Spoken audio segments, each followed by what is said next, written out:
Alex saw fingers blackened by frostbite gripping the steering wheel. Even though the police report on his tablet confirmed that this man's heart had stopped 30 years ago. The digits were rigid, fused to the leather at 10 and 2. The skin retreated so far back that the knuckles were exposed white bone against the darkness of the cab. It was 3:17 a.m. at the last stop fuel station, a solitary island of flickering neon in the middle of the Alaskan interior. The storm outside was not just weather. It was a physical assault. The wind howled like a dying animal, driving snow horizontally past the reinforced glass of the kiosk. Alex had been working the graveyard shift for 3 months, long enough to know the regulars, the ice road truckers, the desperate tourists, the silent locals. But he did not know this truck.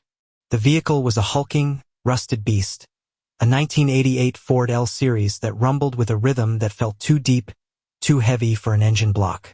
It had rolled out of the white void of the blizzard without headlights, stopping perfectly at pump 4. It just sat there. No driver got out. No fuel nozzle was lifted. Alex had zoomed in with the exterior security camera, the grainy black and white feed revealing the driver's hands. That was when the cold knot of dread tightened in his stomach. He had run the plate, a mud-caked sequence of numbers barely visible through the grime. The system, connected to the slow-loading state database, had flashed red. Status: stolen/missing person. Date of incident: November 14th, 1994. Alex looked from the tablet to the window. The truck was real. The exhaust plumed into the air, thick and gray, swirling distinctively against the white snow. It was not a ghost. It was metal and rust. Protocol, Alex whispered to himself, his voice trembling slightly. Lock the doors. Call the troopers. Wait. He reached for the magnetic lock switch under the counter. His fingers hovered over the red button. It was the safe choice, the smart choice. The nearest trooper was 40 minutes away, maybe 2 hours in this weather, but he would be safe inside. He watched the monitor again.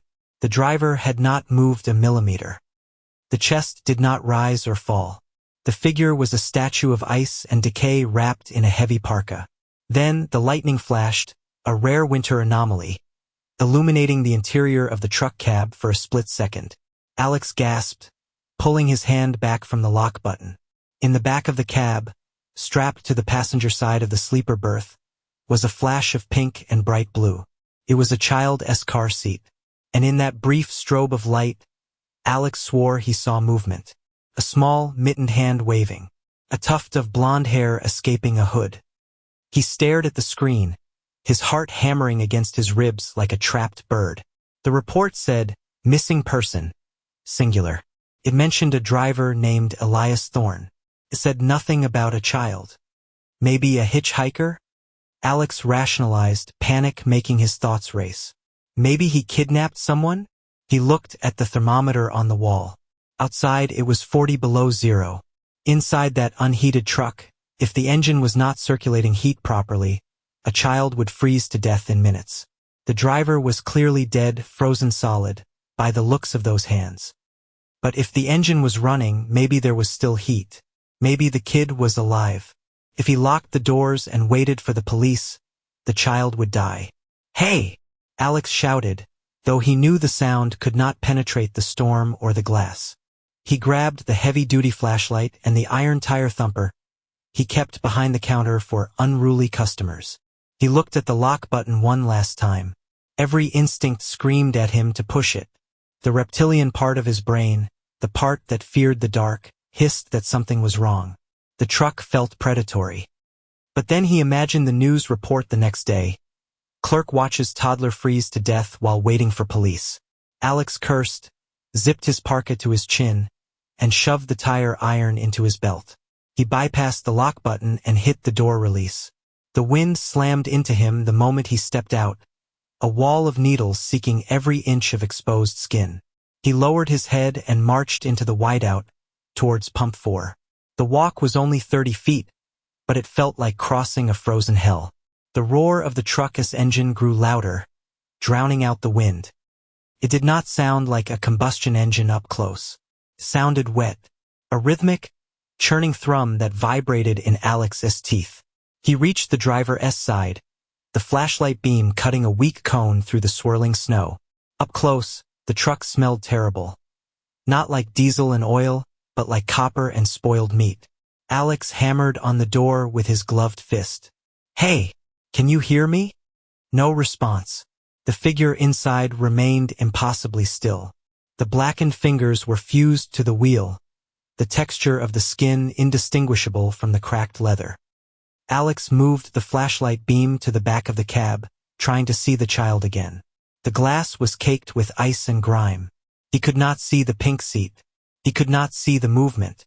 "Is anyone in there?" he screamed over the gale. He reached for the door handle. It was an old chrome latch, pitted with rust.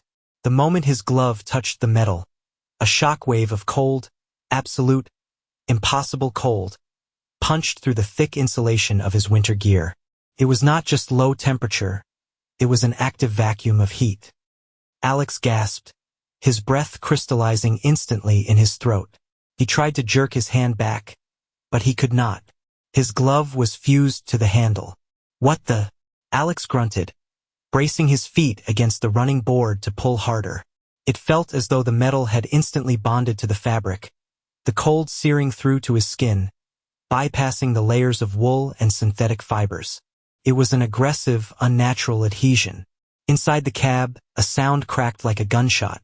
"See crack." Alex froze, his arm still pulled taut against the door. Slowly, with the grinding noise of frozen cartilage rubbing against bone, the driver's head began to turn. It did not turn smoothly.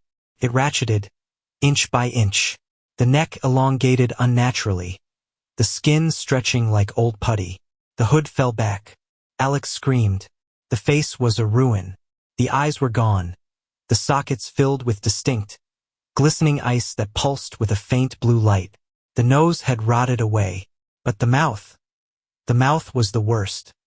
The lips were gone, and the exposed teeth were clenched shut, stitched together with thick, rusted wire that had been threaded through the gums.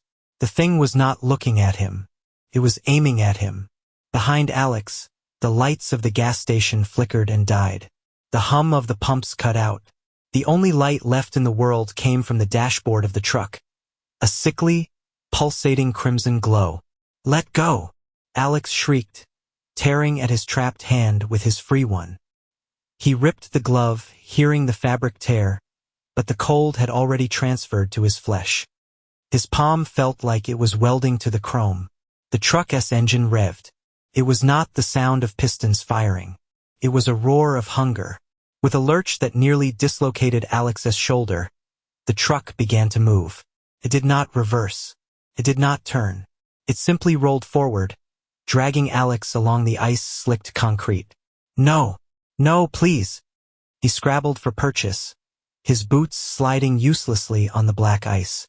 The truck picked up speed, heading away from the pumps, away from safety, turning toward the unlit stretch of the Dalton Highway. Alex slammed his body against the door, trying to use the momentum to break his hand free, but the bond was stronger than steel. He was a parasite attached to a shark. As they breached the perimeter of the station, the darkness swallowed them whole. The snow blinded him, the wind tore at his clothes, and the dead thing behind the glass stared straight ahead, its wired jaw vibrating with the creature's purr. The truck did not accelerate to highway speeds. It prowled at a steady 20 miles per hour, just fast enough to keep Alex from regaining his footing, dragging him through snowbanks and across patches of jagged gravel. Pain exploded in his knees and shins. He managed to hoist himself up onto the running board, clinging to the side mirror with his free hand, his face inches from the glass and the monstrosity inside. Adrenaline slowed time. Alex looked into the cab, desperate to find the door lock, desperate to find a way in or a way off. What he saw shattered his understanding of reality. The crimson light from the dashboard revealed the truth.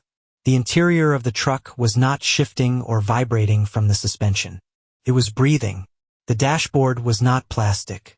It was a hard, carapace-like shell that rose and fell rhythmically. The steering wheel was not covered in leather. It was wrapped in a thick, gray umbilical cord that pulsed with fluid. And the driver, Elias Thorne, the man missing for 30 years. He was not driving. He was plugged in. Thick, translucent veins erupted from the driver's seat, bypassing the heavy parka and burrowing directly into the corpse's spine and thighs. The blackened hands fused to the wheel were not steering. They were conductors. The truck was feeding off him.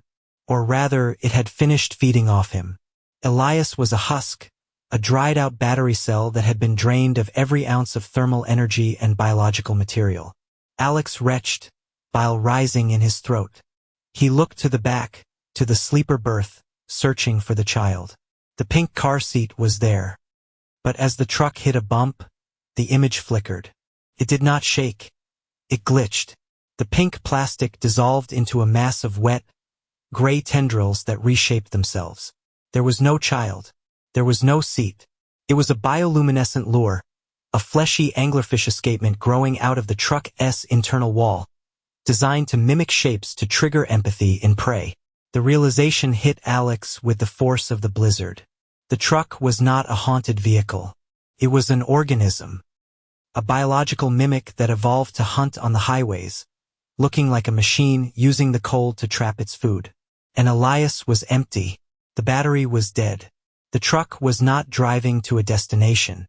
It was taking Alex to a quiet spot to undergo the installation process. As if sensing his realization, the window next to Alex's face began to lower. It did not roll down. The glass seemed to recede into the door frame like a retracting eyelid. A smell of ancient rot and ozone blasted into Alex's face. Tentacles, thin as wire and glowing with heat, shot out from the dashboard. They did not aim for his throat. They aimed for his chest, seeking the heat of his core. The corpse of Elias turned its head further, the neck snapping completely, the wired jaw tearing open at the corners. A sound emitted from the dead man's throat. Not a voice, but a vibration directed by the truck itself. Warmth? The word was not spoken. It was pushed into Alex's skull. Alex felt a prickling sensation on his trapped hand. The metal of the handle was softening, turning into a suction cup, drawing his skin in. It was beginning to digest him. He was going to end up like Elias, a withered pilot for a machine of bone and rust, steering a demon through the eternal winter. The despair was absolute, a heavy black weight threatening to crush Alex's mind. He was suspended over the abyss, attached to a monster that defied physics, about to be hollowed out. But the cold was also a teacher. As the wind stripped the heat from his body, Alex noticed something. The heat coming from the dashboard, the veins targeting him, was intense. The creature relied on heat. It stole heat. It craved it because it had none of its own. It was a cold-blooded mimic surviving in the Arctic. The truck was not a machine of fire and combustion. It was a creature of ice and chemical reactions. Alex looked down at his belt. The tire iron was still there, jammed painfully against his hip. The tentacles were inches from his chest. The window was fully open now. He could climb in or be pulled in. "You want heat," Alex screamed, his voice cracking. He did not swing at the creature. He did not swing at the corpse. With every ounce of strength remaining in his freezing body, Alex twisted his torso, wrenched the tire iron from his belt, and swung it downward. He did not aim for the glass. He aimed for the space between the cab and the bed, right where the fuel cap protruded from the truck's flank. The creature had mimicked a Ford L-Series perfectly, down to the external tanks. But if it was a biological mimic, the fuel inside would not be diesel. It would be volatile. It would be highly pressurized gases or acids used to generate the illusion of smoke. Metal struck metal. Clang. Nothing happened. The tentacles brushed his jacket. "Come on!" Alex roared, tears freezing on his cheeks. He swung again, flipping the tire iron to the pointed end, putting all his leverage into the blow, driving the spike into the rusted tank. Punctured. But instead of liquid, a hiss of pressurized methane and yellow gas sprayed out, coating the running board and Alex's legs. Alex did not hesitate. He reached into his pocket for his lighter, the cheap plastic bic he used for his smoke breaks. His numb thumb slipped on the wheel. The tentacles latched onto his coat. He felt them boring through the fabric. He struck the lighter again. Flick. A spark. The reaction was instantaneous and violent. The gas did not just burn. It detonated. A sphere of blue and orange fire engulfed the side of the truck. The sound the truck made was not of this earth. It was a high-pitched, shrieking squeal, like 1,000 pigs being slaughtered at once. The entire chassis bucked. The metal skin of the door rippled and spasmed, turning into fleshy, blistered matter. The heat broke the bond. The freezing suction on the door handle shattered instantly in the face of the fire. Alex was thrown backward by the concussive force. He flew through the air, landing hard in a snowbank, rolling over and over until he slammed into a mile marker post. He gasped for air, his lungs burning, and looked up. The truck was thrashing on the highway.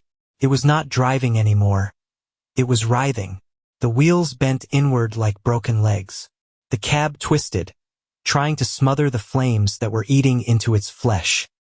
The corpse of Elias was ejected, thrown from the cab like a piece of refuse, landing crumpled on the asphalt. With a final, ear-splitting screech, the burning entity managed to right itself. It did not pursue Alex. It feared the fire more than it hungered for him. It accelerated with unnatural speed, a streak of blue flame and black smoke tearing off into the depths of the blizzard, disappearing into the night. Alex lay there for a long time, the adrenaline fading, leaving only the crushing cold. He crawled toward the road, forcing his body to move, forcing himself to stand. He had to get back to the station. He had to survive. He looked down at his right hand, the one that had been fused to the door. He stripped off the tattered remains of his glove. The skin was not burned by the fire. It was gray, devoid of blood. And the tips of his fingers, they were pitch black. Hard. Necrotic. Alex flexed them. They moved with a stiff, mechanical precision that did not feel entirely his own. He could still feel the phantom vibration of the engine, a hum in his bones that whispered of hunger. He began the long limp back to the station lights, clutching his black fingers to his chest, knowing that while he had escaped the truck, a part of him, the cold part, would never truly get warm again.